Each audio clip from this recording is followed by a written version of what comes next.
Hi, welcome everybody. I'm Komal Shah of the Shah Garg Foundation. Truly a delight to have you all here.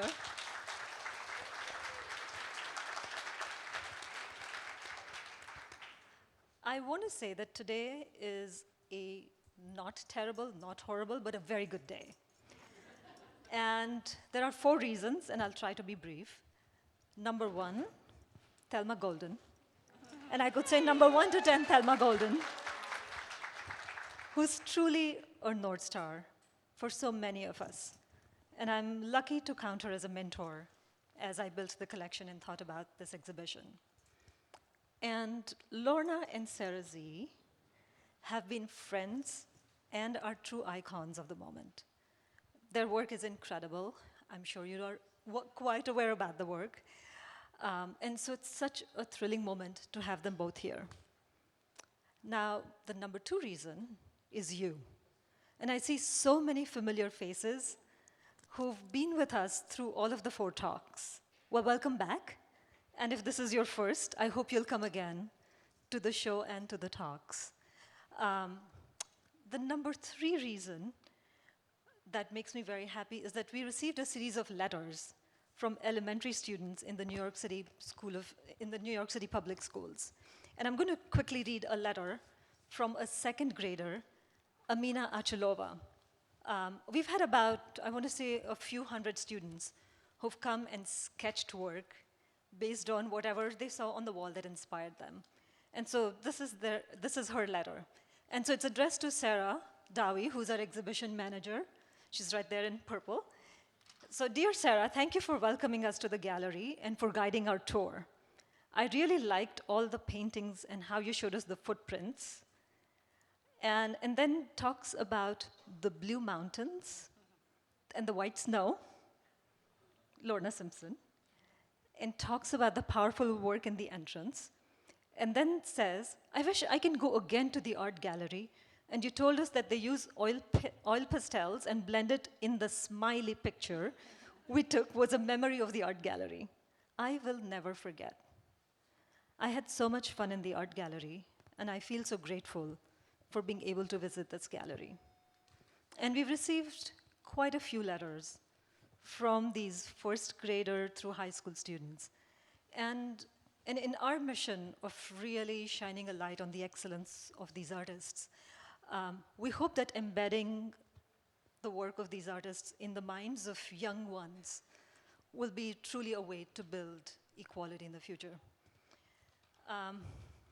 The 4th reason is that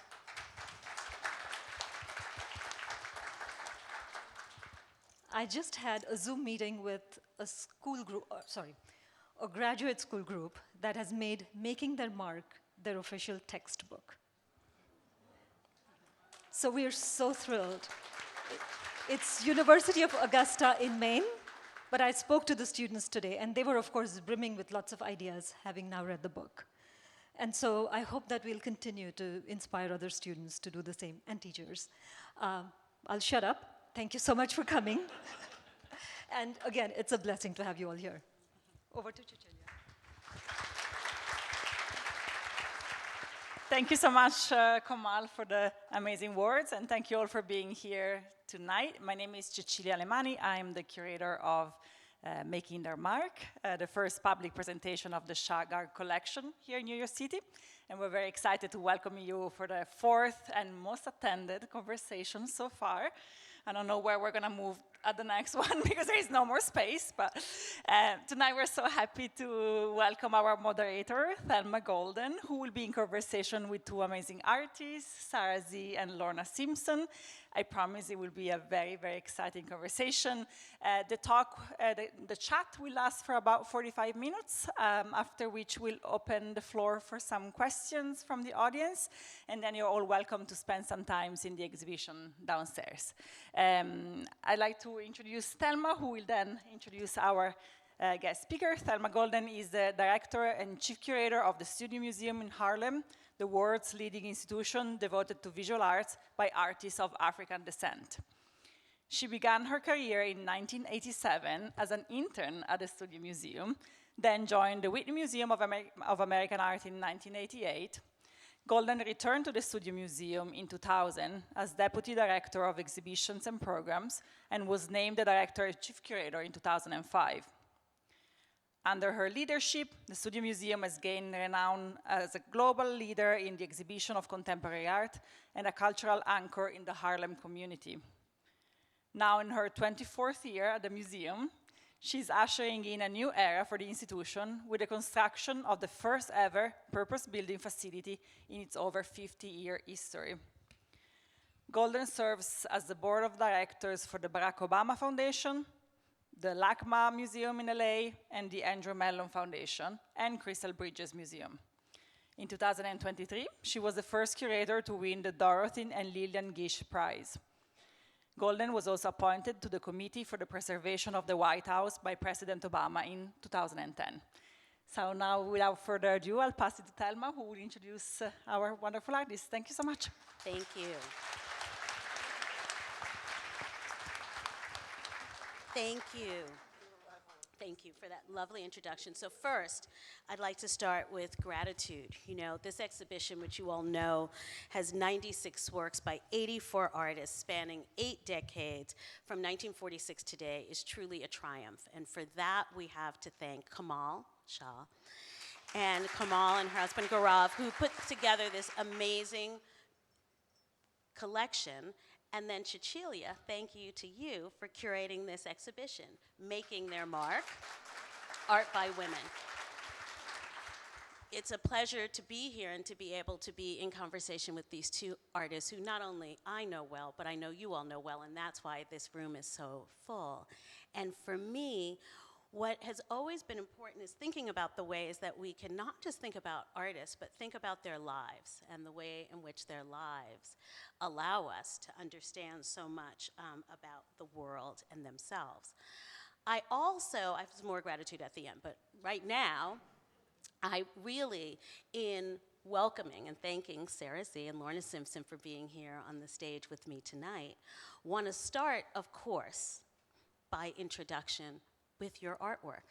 So my hope is that both of you could tell us a bit about the work that's on view in this exhibition. And Sarah, I'm going to ask you to talk about Crisscross first, please. Son? Well, thank you, Thelma and Lorna. It's a pleasure and an honor to be here with you. And I just thank you, Kamal, Gaurav, Cecilia. Thank you all for coming. It's a special occasion for me. I'll talk about Lorna's work later, but the piece that's in the show, I think those of you who make artwork or write or do anything creative, you know that I feel like there's two kinds of works. There's works that kind of come together, perfect timing, come together like a bang. They just happen. They fall into place, and there's this, the most important thing you do with them is that you actually do nothing. That you can ruin them by doing more. And then there are the pieces that you struggle with, you tear apart, you ruin over and over again, and they suddenly rise out of all of that chaos. And for me, they really fall into those two places. And being able to recognize the difference between those two is actually something, I think, as creators, whether it's a piece of writing or a piece of art, something you learn how to do. So Crisscross was the latter. It was about 25 paintings before it was this painting. It was a labor of love. I think I stayed up all night. I think I slept in the studio. I was doing a series of work that were all that size. And it was sort of and there were pairs, and the last two were a real struggle. They were completely falling apart, and the studio was a complete mess. There was just everything was all over the floor. I had an experience where someone had come into my studio. Actually, they didn't mean to break in, but it looked like it was broken in, and the people who were there, they said, it was. They had dismantled the work, but it wasn't dismantled. It was just that it was all over the floor. It looked like it. So anyways, that Crisscross came together, and the name Crisscross, and even the composition of a crisscross it appeared in front of my eyes. I saw it. I was looking at it. I was like, tell me what to do with this painting. And the painting told me. So that crisscross was a form that I saw in the piece, and I grabbed it and I brought it out. So that piece developed from within. Lorna, Ice 11 is in this exhibition. Sorry, everyone, sorry. I'm just up here feeling so comfortable, like we're just talking to each other. In my living room, I forgot. What I said was, Lorna, could you please tell us about Ice 11, the work that's in this exhibition? Yes, and it's great to be here this evening and to be in conversation. And thank you, Kamal and Cecilia, for all the work that you guys are doing. I think that that work kind of comes as a turning point of thinking about making paintings. And I say that with like a capital P because I think my background is kind of so varied in terms of my practice. But that I thought, this obsession with these landscapes and kind of generating these artificial or kind of digital landscapes that are imaginary, but that have bits and parts of real glaciers and mountains. And intertwining that with another part of my practice, which is also collage, but also photography. So it kind of, all these different areas came together in this kind of series of works. And in a way, much to what Sarah is saying, the methodology of working is this thing like it is really more interesting to me to be uncomfortable and unsure of what I'm doing.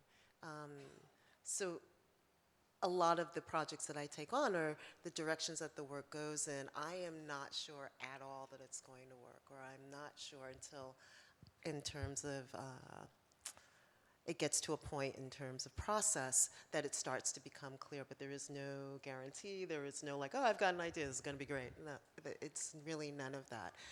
And the more I work over the course of my life, the more about the uncertainty is actually the area that I should occupy the most. So staying there, I'd like both of you to talk about how you became artists. So this is a way I want you to talk about education and the way you were educated as artists and what that has meant for your practice, but also potentially what might be a way in which you understood yourself as an artist, as a young person. Lorna, would you like to start, please? Sure. Thelma and I grew up kind of in the same neighborhood in St. Albans, Queens. I grew up in kind of Hollis, Queens. Kind of most of my childhood. And I was raised by non-New Yorkers. My dad was from Cuba and Jamaica, and my mom was from Chicago, who decided to come to New York because they loved culture and music and theater and art. And so as an only child, I was dragged everywhere, all the time. Like there's a picture that I have in a book that was published that has my mother pregnant with me at the Guggenheim with kind of white gloves, standing next to a sculpture. And they kind of created this monster. In a way, I went to Art Institute of Chicago in the summertime, visiting my grandmother on the south side of Chicago. I would go to the Art Institute to take art classes, or I was in ballet class. I mean, I was also, in terms of public school, I would say I grew up in an era, which I will date, like in the 60s and 70s, where public school could still offer a kind of broad education in terms of the experience of children. And my parents took triple advantage of that with me. But I think by the time I went to art high school. I went to School of Art and Design here in New York, and then I went to School of Visual Arts in New York, and then I went to UCSD in California. But all that to say is that by the time I got to college, my parents were like, so you're gonna be an artist? Like, maybe you want to kind of get a degree in education or have something to fall back. Like, there was this huge argument about, like, what I was deciding to do and how uncertain they were of my future, which they did get to see some of my success, which is amazing. But I was kind of taken aback because I was like, but you took me to everything. You made me sit at the first productions of Hair, and I was horrified. Everybody on stage was naked. Like, what part of my personal experience would I not turn out to be an artist? So I would say that, and yeah, that I also, in all of these situations, like I was talking to Adrienne Edwards today, who's doing an exhibition on Alvin Ailey, and she wanted to include a work.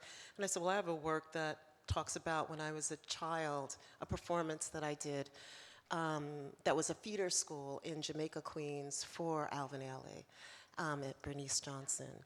And I had been haunted by that experience my entire adult life, because it kind of proved to me, okay, you're not a dancer.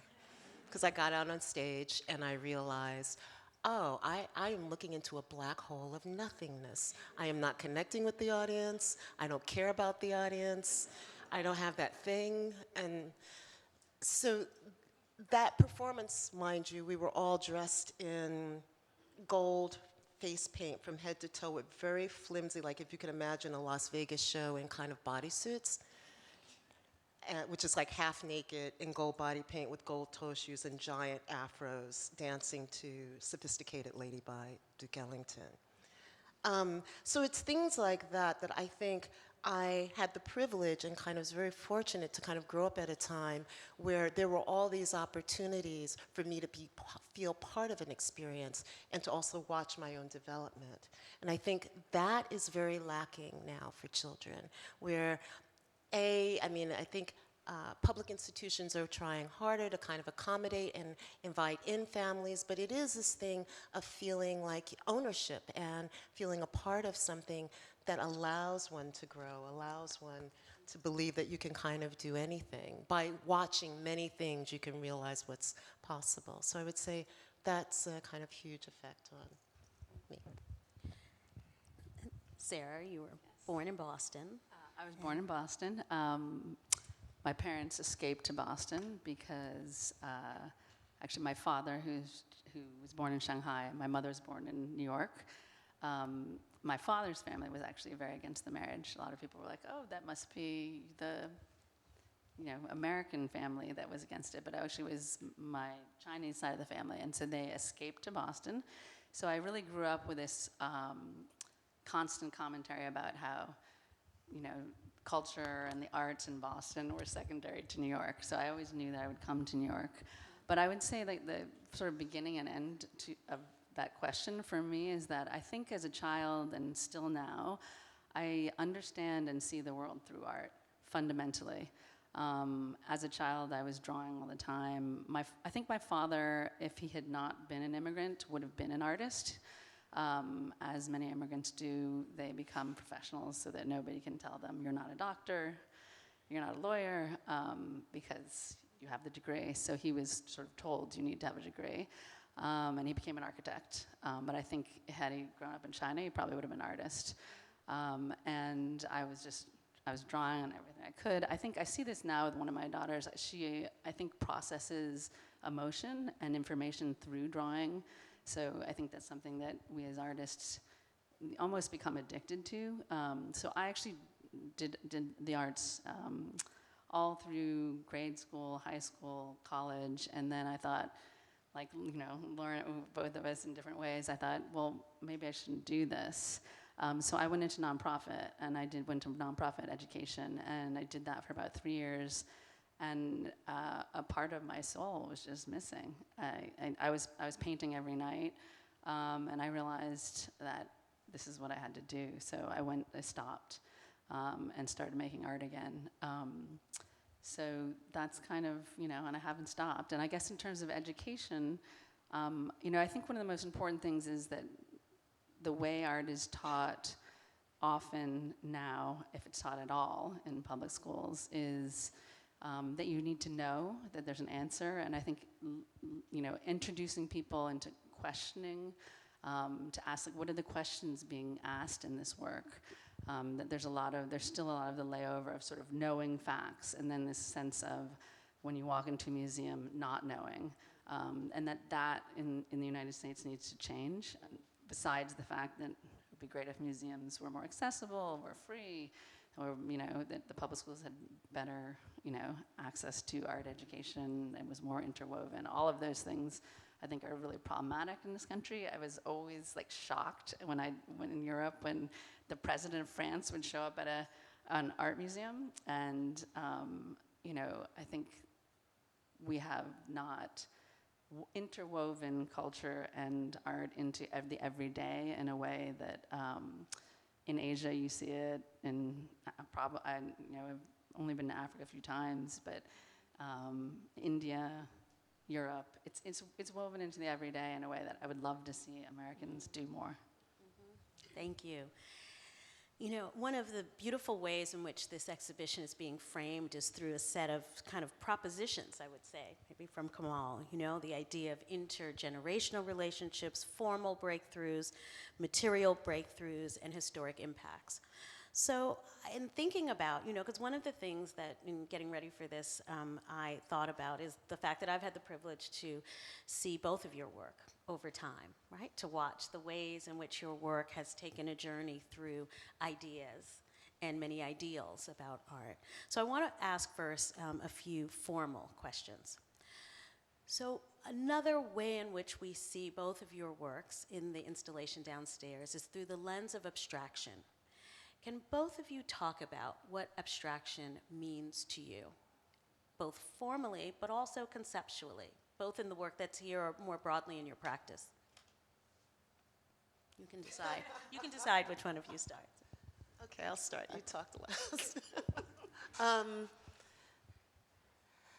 mean, I think I probably think more in abstraction than I do in terms of a kind of literal way of thinking. But I think, I mean, my thing about perception is that, my own perception is about abstraction in the way that I think about information or sound and experience in particular. And so I try to stay kind of close to that experience so that maybe that is a sort of gateway for the viewer. But yeah, that's how I would think about it. Sarah? I mean, I was thinking about this about both of our work before this talk, and I mean, I think I'm really interested in form as a means of disorientation, so that you have, and I think you have this in your work, and I'm gonna skip to an earlier question. Can I skip to? So I was, as an undergrad, I saw Lorna's work in the 90s. It was a class by Craig Owens, who is an incredible, really, really brilliant sort of protege of Rosalind Krauss, and I was very lucky to study him as a sophomore. He passed away the next year of AIDS, and a whole body of work was lost with that, I think, that he would have made. But he had Lorna in his work, and he was almost like, you know, Lorna was very young. I mean, everyone I was introduced to Lorna, I was introduced to Cindy Sherman, to Barbara Kruger, to Isaac Julian, and I was totally blown away. I remember when I saw the first slide of Lorna's on the screen. I think it was Waterbearer, and I'd never seen a photograph operate that way. And so I think this, I learned this from you and from many of the artists I admire, I think, at that age. I really started to think about form and the formal means, or using form as a strategy for disruption. And that the content, of course, the content in your work was people would talk about, but you had completely dismantled the form of photography. And that was, and still is, incredibly radical. And so for me, this idea of abstraction can be it's a very loaded word. It almost has no meaning, right? But I think both you and I, and it's interesting to look at our work now, we're playing with what different forms do, what they can undermine, what they can turn on their heads, what your expectation of a painting or a photograph or a sculpture is, what any of those mediums do well, and then how you undermine them. So I think, you know, the form itself can be very radical and can question itself. I mean, that's something that, you know, Craig Owens and postmodernism really talked about. The many things about postmodernism was how the form itself can be radical, not just the subject. So I would say that would answer the idea of abstraction that way. I think abstraction can be, we know, used in this sort of we're talking about Rothko, we're talking about Ad Reinhardt. Well, it's weaponized, you Yeah. know, especially when we're talking about radical new art histories. But that's why I'm so intrigued to talk about the ways in which artists who identify as women, artists who identify as Black, as Latinx, as queer, inhabit, right? These languages of abstraction that have been held so tightly. Yeah. And I think we see that, right, in the ways in which you both have taken it on, but more broadly. I mean, I was just going to say also abstraction.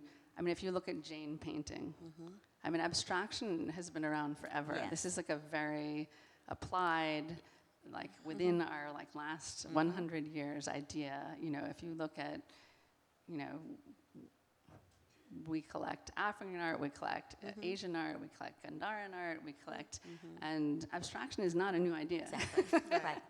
And not owned, right? It's not owned. Right, not owned. And it's being redefined all the time. I mean, we are being, you know, we're constricted by our language, right? That's one of the greatest freedoms we have as artists. Is, I mean, Lorna has used language beautifully, but we're using a visual language, and so abstraction immediately puts a box around it. Exactly.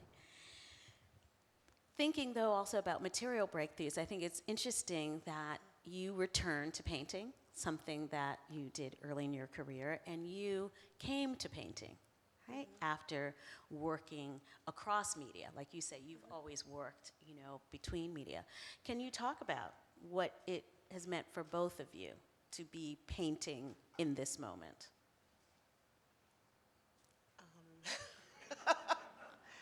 What does it mean? I mean, I think in terms of process or my relationship to the work is always these moments you're thinking about what you want to make or ideas for things or notations.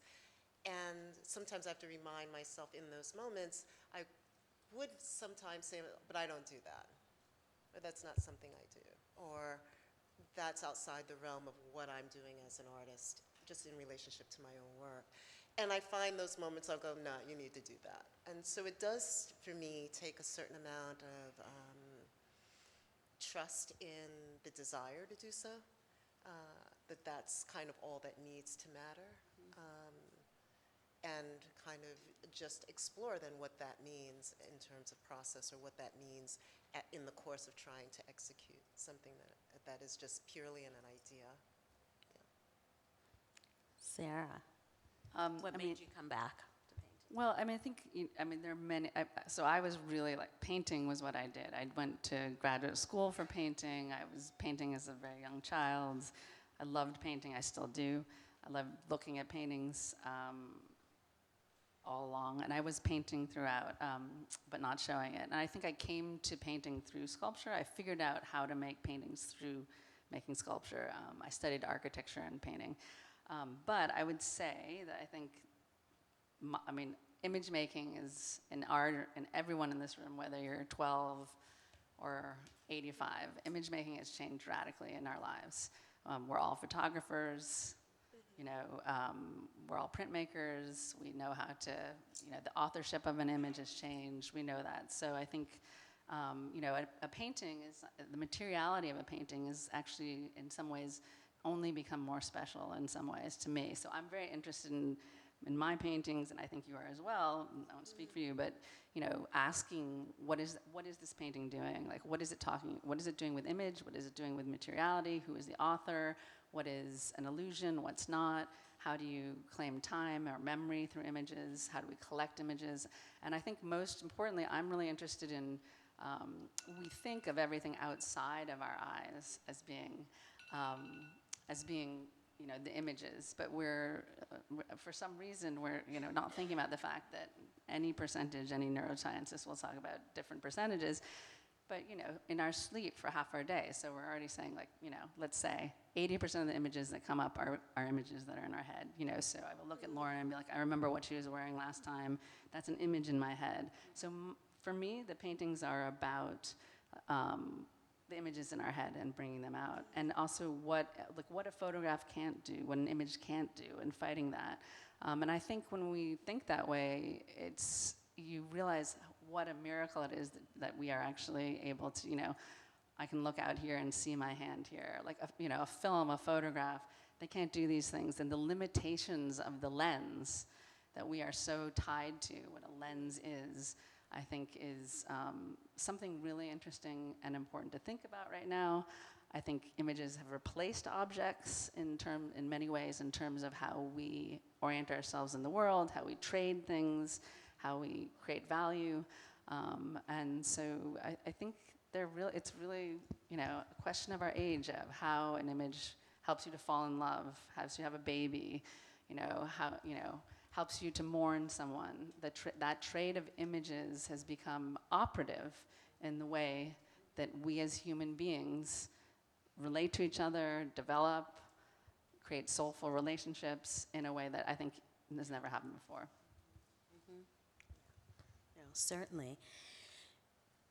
I wonder a lot about, how creating these new art histories also create new senses of lineage. So I'm wondering if both of you could talk about the way in which, in your own work, you have sought reference, right, of other either art practices or individual artists. Could you name a place of reference and inspiration that kind of lives to, again, further this idea of the kind of history that this exhibition is making, right? Filling in spaces and ideas that have not necessarily lived in art history. Is there a particular woman artist that either early in your career or currently, right, you feel that you're in a conversation with in your work? For me, not really. But I think it's more the question I'm responding to. I think my relationship to art history, and kind of, as I said, growing up in New York, going to art school almost exclusively, was the interesting thing about that was the nature of, and what Sarah was also pointing to, is how segregated those environments were, right? So I feel like my education in art, kind of in its formal sense of going to art school and art history class, like I'm really well versed in many areas about art. On the other hand, from kind of going to art school, there would be my life in terms of the people that I met and knew personally who were artists, and then the education I was getting, and the two did not overlap at all. So, like at the time that precedes you, like maybe this is like 1980s, like I think I was still in college, and I had an internship at the Studio Museum, and I was going to School of Visual Arts, and David Hammonds was an artist in residency, which I would come in, of course, like I was a fly on the wall. I wasn't talking to David Hammonds. It's like just like going up and like looking at what the different artists who were artists in residency at that time. But it was very clear to me at 17 or 18 years old that like, oh, I'm not learning about this in art school. So for me, there was always this world that I operated in terms of my personal life and people that I've met and came to know, and then the art world. And the two did not really overlap very much. But I didn't really care that much because I had a personal life, and it was upon me to kind of make that effort to make those connections and to understand that the world that was or the canon that was being taught to me or shown to me institutionally was not the only canon that existed. So there's a complexity there. It's men, it's women, it's time, but it's also about looking outside of this kind of what was a very segregated world. Yeah. I think it's fair to say that in some ways, Lorna, you created a canon for yourself so that you could have points of reference, points of inspiration because like we were saying, like Janet Henry is just above, Linda Good Bryant. Linda Good, this is a different artist. Janet Henry, who showed it just above Midtown, right, you exactly, would have I'm kind of engaged. confusing artists. But yeah, just above Midtown, and being able to see those exhibitions was so important in terms of my development as an artist. Right. So the kind of art school experience, that was really the thing that was inspiring, that there was this other world that I could occupy and knew of and was part of, that that I could that could nourish me as an artist. Sarah, inspirations, artists that might have led you on your path. Well, without embarrassing you, I already said that. No, you did, and you did.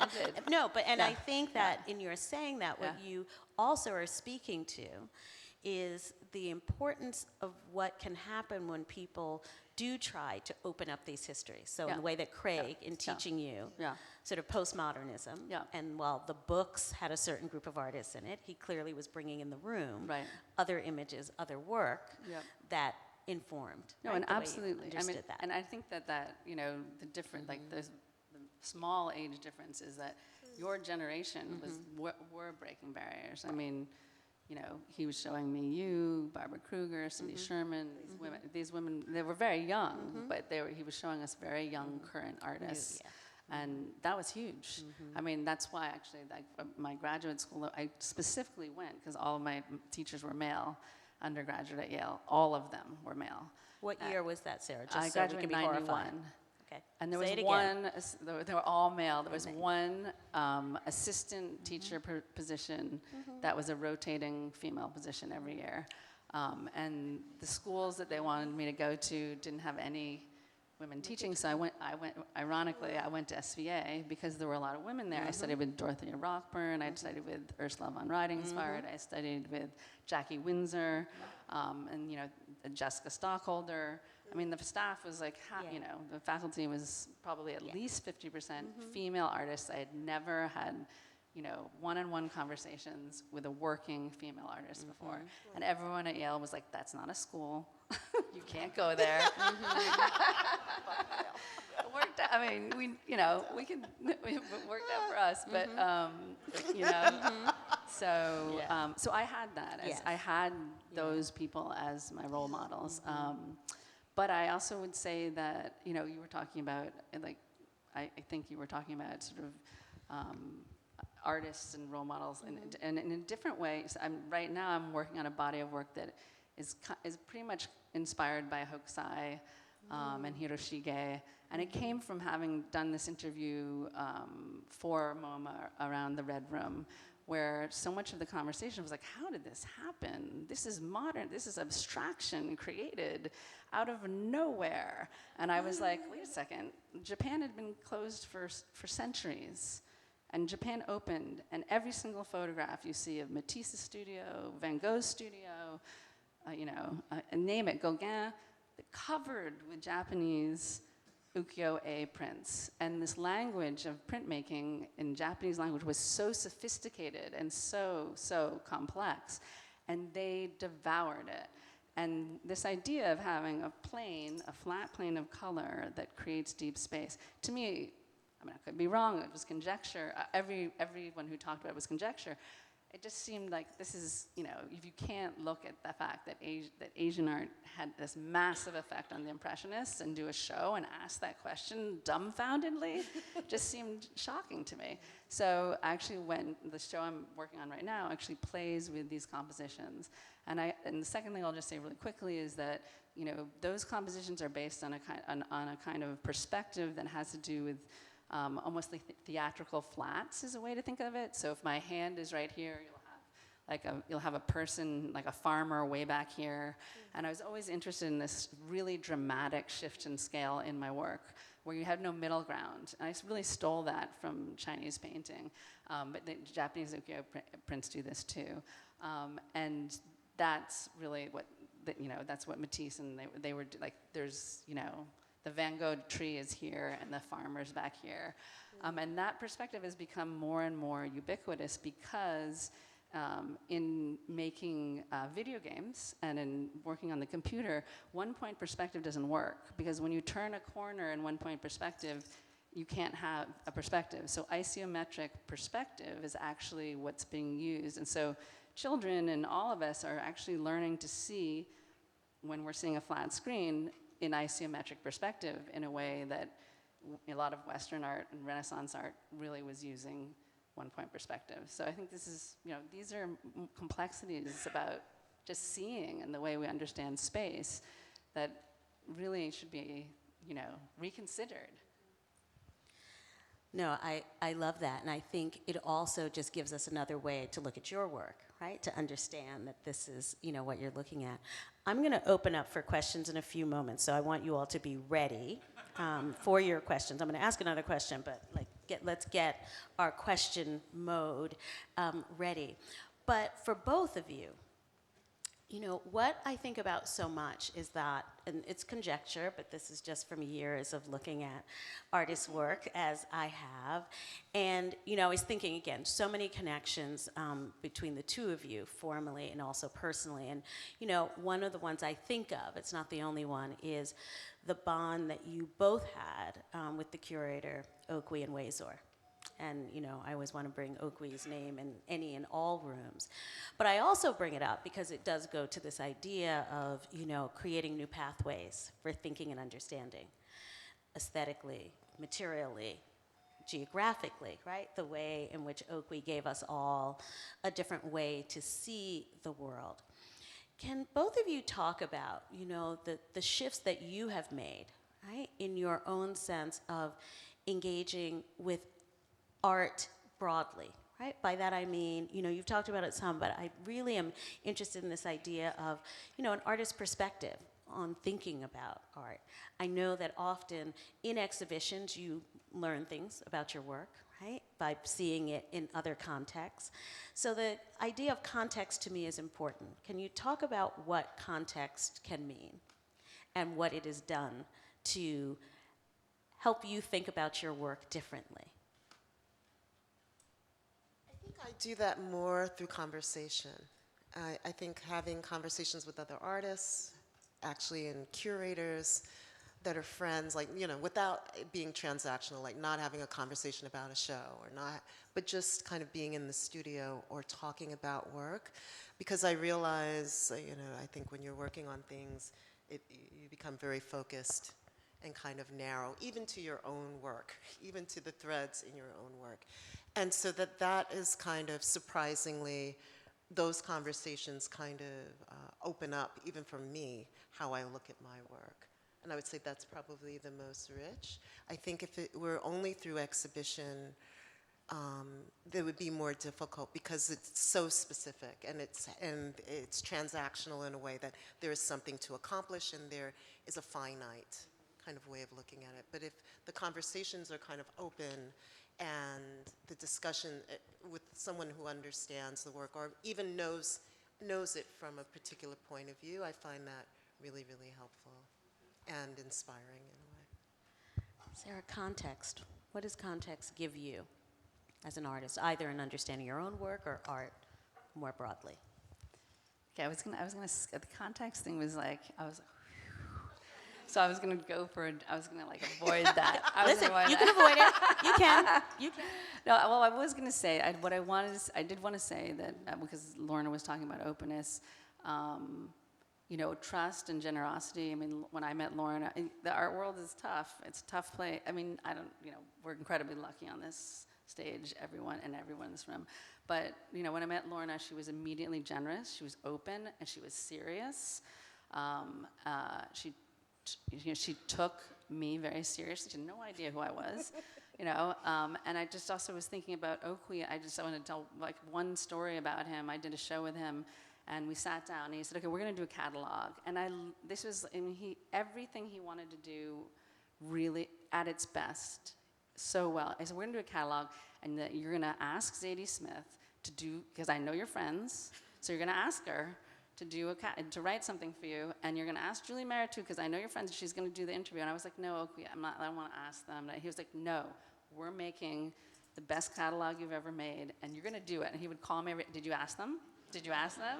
And I'd be like, "I don't want to ask Zadie, she's busy, da-da-da." And he asked them for me, and we made a great catalog. And but he wouldn't settle for less. It was always the highest intellectual conversation that could be had. He was so special that way. He never wanted to do anything that wasn't pushing everything forward, and he believed in everyone he worked with, and he pushed you. And that's very rare and very special, and I'll always thank him for that. And he surrounded himself with people like that. So I think trust and generosity are important, wonderful things. I'll just say one small point. I was trying to figure out, when I did the Guggenheim show, there was a lot that came off into the space, and everyone said, you can't do this, we've never done this here. And I said, it's an experiment. We'll do it for 1 week, see if it works. When I did the Biennale too, everyone said, it's not gonna work, that's gonna happen. And there were two reports the entire time, there was one read that was like a little bit out, and it was mobbed. And someone said this to me, I hadn't figured out, they said, it's because you trusted the viewer. And when the viewer saw the work, they knew that they were entrusted with the safety of the work. And I thought that was such a beautiful observation, and I think that's right. You know, the barrier makes you want to push and go over, and you don't trust me. So I think that development of trust between artists, between curators, between the audience and the artwork is something that's really beautiful. Yeah, and I think, and I'm sorry, see, that was probably me not framing the question well, but it really was this idea, and why I brought Oakley into the room, because no one created context better, right? Sure. You know, that is, whether book, exhibition, you know, he created, and they were always sort of new paradigms for that, right? Which allowed us to know and see and think differently, and I know it has changed me, but it makes me know how much the sort of the intellectual work of exhibition making, of writing, of curating can do that. And that's the context we're here, right? Yes. This room of all of you, women artists, together, but with the idea of both the breadth and the depth and the diversity of practice that doesn't necessarily lend itself to the ways in which all of us, right, have fought against all the different boxes that an unyielding art world, right, often wants to put us in. But this sort of, you know, making of worlds that are not about those boxes always is what feels like the gift. All right, I'm going to turn to our fantastic audience. You all have been fantastic. And I'd love to know, I think there are microphones. Okay, there we go. So if you'd like to ask a question, and I'm going to say that twice, question. Okay, so the mic, do you see the hand? Can we get the microphone through the, thank you. Do you want to maybe use one of these too? Okay, okay. Oh.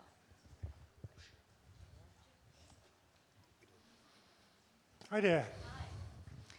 So my question is this: as a male person coming from Europe, now moved to Chicago, how would you compare the art representation by female artists in Europe, Chicago, and New York?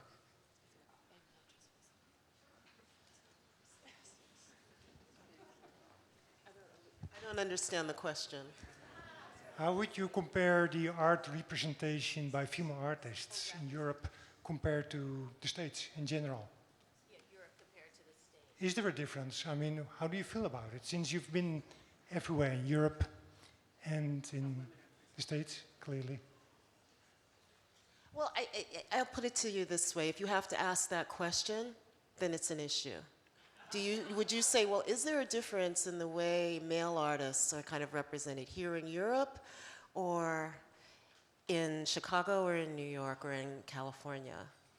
That would never be an issue. It'd be more like, well, by genre, really? Like, do you think abstract painters or male artists are more popular, or is it figurative? Is it sculptural figurative? But you would never, just based on their gender, ask the question about their access. Oh, well, that's good. I mean, Yeah. that's a good thing. I was just wondering about that. Yeah. Any other questions? Raise of hands. There's one over here. I'll spot.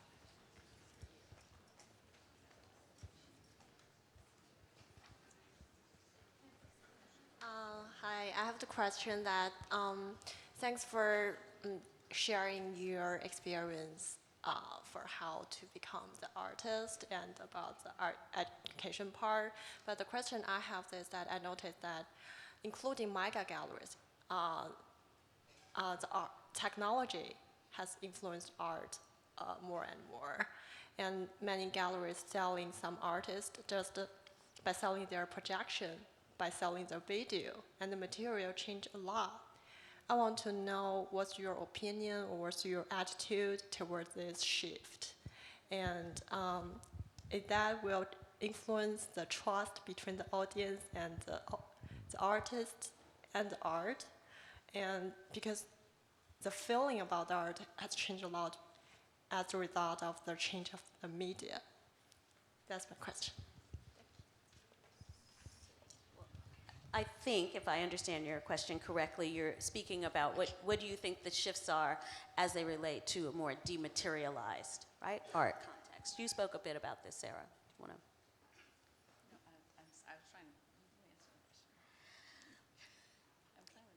No, it's a good question. I don't think I have an answer. I think we are in real time, right, thinking about, what this kind of dematerialization means. Now, we've had other moments in art history, too, when the object was questioned, and we've created other contexts in which we understand that kind of dematerialization, but I think you're speaking about it very specifically in this moment as it relates to technology. And I think that what we are all doing in real time is creating the language to not just understand not what it means, I mean, we have that, but to think about what the historic import of in this way of thinking about objects that live not in the physical forms or even the sort of more conceptually created forms. And I think as always for me as a curator, and I'm answering this not as someone who makes art, the answers really, yes, come from curators sometimes, like we think we can pontificate, come from critics, maybe, but mostly come through the questions that the art itself asks. So for me, it's been spending so much time in this world looking at artists who are working in this way and trying to understand the questions that their work is demanding of us as individuals, for me as a curator, and for our institutions, because that's a place at which this is also being engaged. Thank you. I understand the question a little more. Sorry, I couldn't understand the question. I would just say that I think I think the digital is being misperceived as not being physical. Anything that's outside our eyes is digital. It's a screen, it's your phone. I can throw it on the floor, it breaks, it burps, it disintegrates. Any coder knows that they're organic. It's an organic system. These things are organic. Like, they fall apart and they die, right? They're growing or they're dying, and they're physical. I could hit you with it, right? It's not. But we think that the digital isn't. So I'm interested in my work of making the digital become material, seeing it fall apart, seeing it grow. Like, the end of the Guggenheim ring, everything digitized out. So I think that's important for us not to confuse those two things, that we have an entire interior life that's about imagination and hope, and this is non-physical. That's what's non-physical, everything that's in our heads. And I think Laura and I, in different ways, again, don't want to speak for you, but I think we use different mediums in different ways and think about what that medium does well. Like, what does photography do? What can you do in photography? Like, I'm reading, when I go, when an artist goes to another person's work, we're reading it like books. So I'm like, oh, that's her idea about ice in physical. What can it do in a physical form that it can't do in a painting, right? And to me, I'll propose this. I think, what the digital does best is it creates longing. And longing is real. It's a real emotional experience, and we all have it. We have it a lot around the digital. And I think we long for the material, and I think it's really interesting, things like ASMR, cooking shows. We're filming the physical and all the time because we long for it, I think. So I think that it only makes things like painting and sculpture and these physical things even more precious. Thank you. Other questions? Sarah. Other questions? The mic is coming to you. Yeah, thank you. I have a question. You mentioned that you went through your education with having only male teachers. I had the same experience, and I'm wondering how you feel. Did it make you feel like an outsider? Because in my own experience, I did feel like an outsider, and it made me even stronger. Because either it does you in or you get stronger. And I just wondered, I had one interesting example. I went to Hunter to do my graduate work, and Tony Smith was my thesis advisor. And right before I was going to leave Hunter, he said to me, well, you're very fortunate because you're a woman. And I thought, oh, really? And I said, why? And he said something I thought was rather brilliant. He said, women don't need permission to follow their intuition. And he said, to make great art, great painting, you need to have this certain level of intuition. And anyway, I'll just throw it out to you as the word outsider came to my mind. And here we are in this incredible women's exhibition. So it looks like we're no longer outsiders, but my generation and perhaps your generation, we had that mindset. What would you say about this?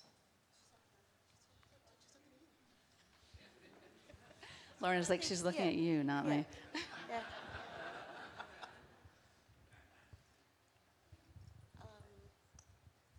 How can I put this?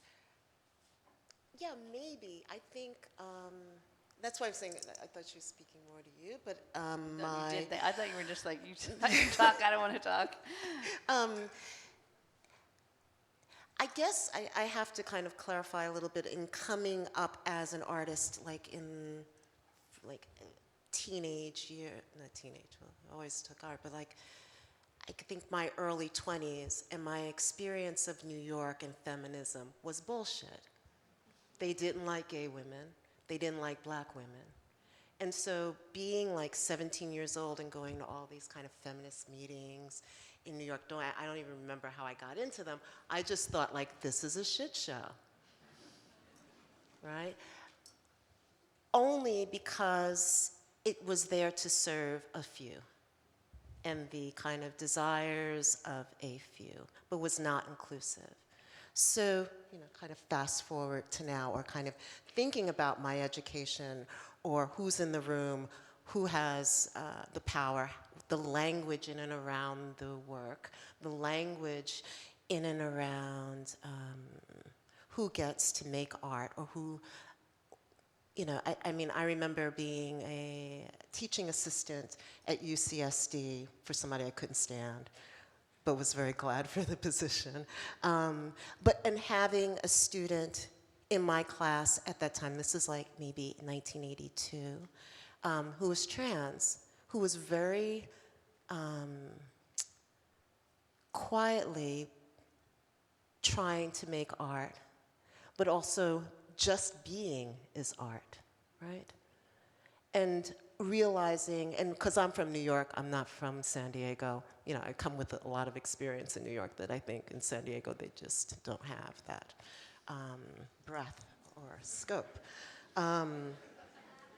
So I would say, in the way that I look at the world and the way that things are changing constantly, and the need for change around language, the need for change of, well, who are we including, and what does that mean, is an evolution that has no boundaries on it.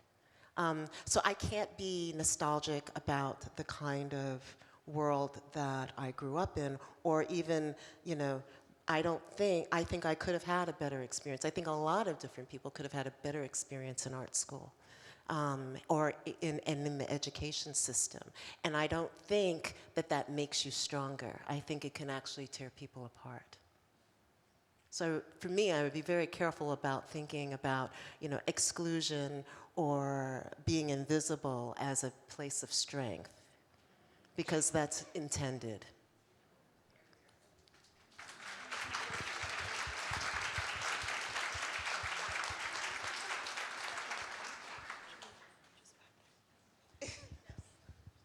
I see a question from Gaia in the back left.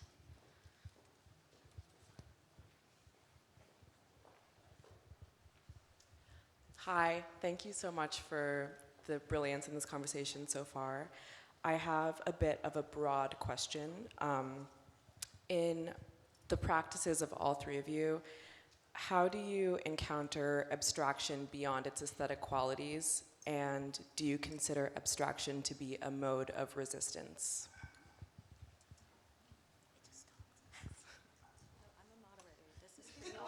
She said all three of you. She said all three of you. My turn.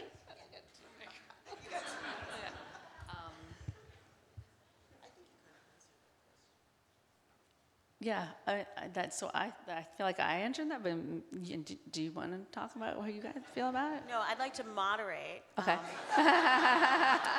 In a way that allows for the possibility of this amazing audience who I know are deeply engaged with what you all have to imagine and say.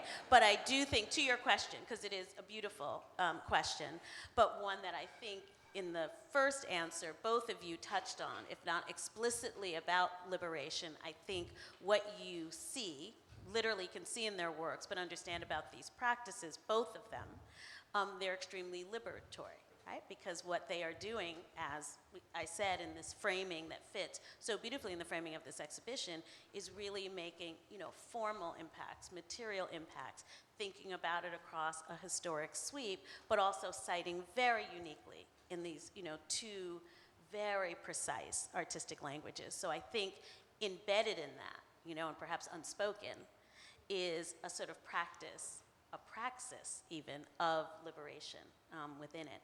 And I think in some ways that, in taking all the questions, there's a way in which, I also think that what both of you have been invested in is a way of creating space for these possibilities for others, right? Within your artistic languages, in the ways in which you have shaped a sense of how to stand within the power, right, and the possibility of your work, it has created shifts. And I think one of the things this exhibition makes us have to acknowledge are the real material differences that have happened generation by generation, primarily by those very individual artists themselves. It was amazing for me upstairs, walking through downstairs, the exhibition with Kamal and seeing Joyce Scott's work, African-American woman artist from Baltimore, someone who's been working deep in her practice, bringing both sort of traditional work that would be called craft, but really highly significant art making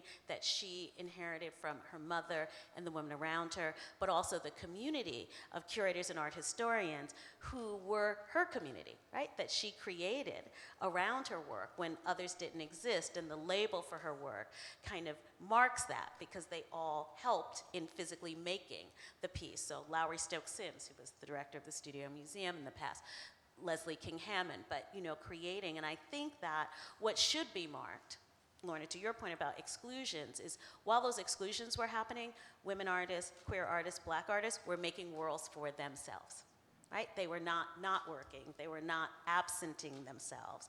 They were creating worlds. And some of them were formal in the form of institution, but others were informal.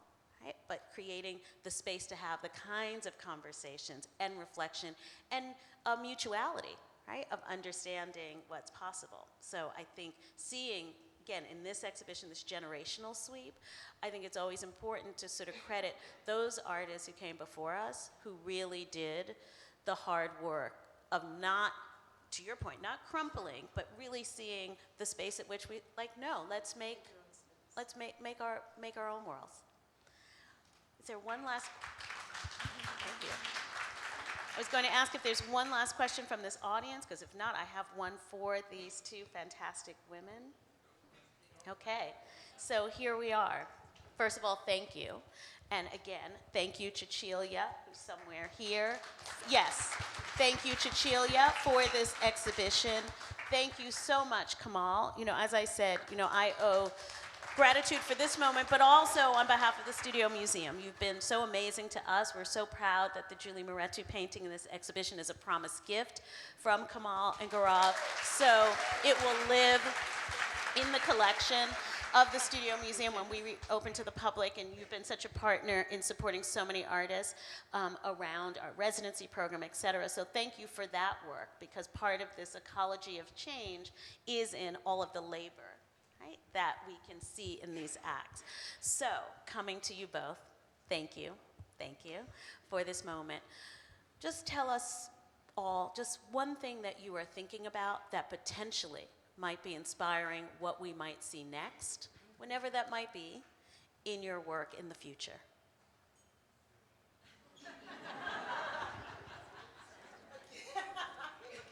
Okay.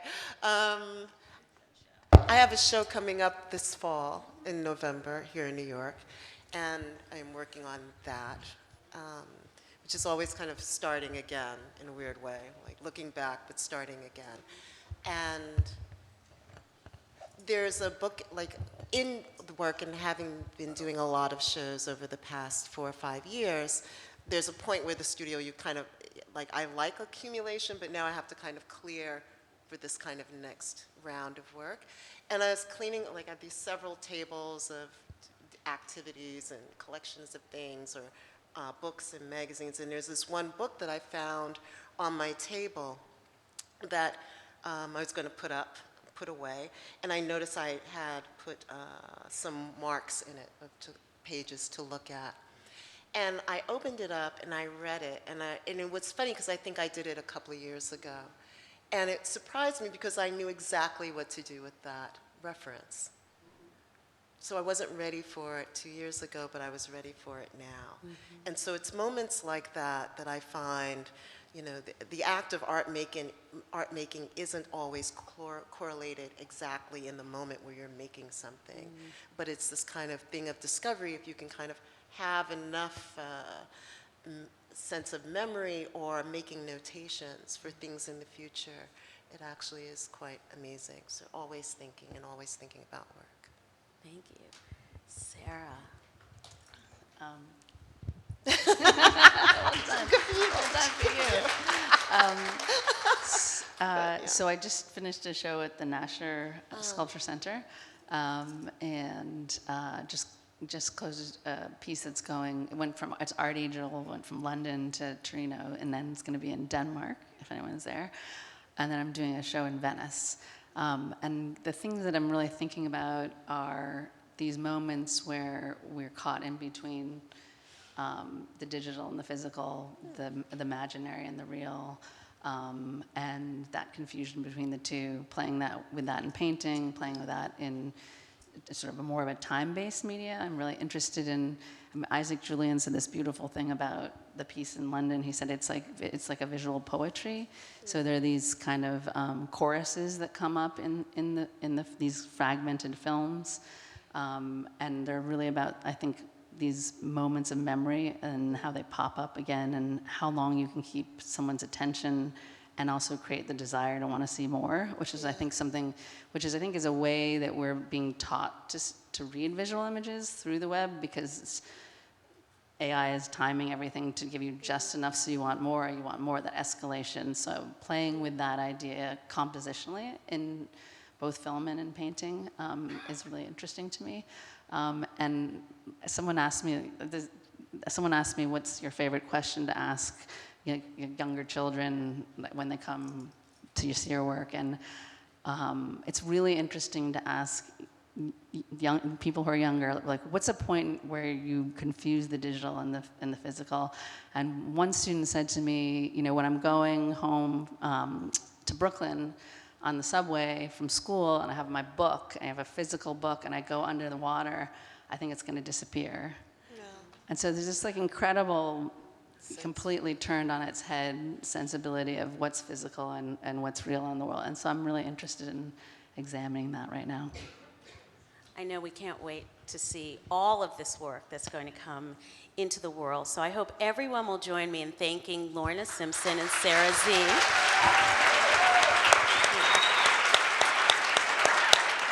Thank you both. This is wonderful. Thank you, Thelma. Thank you.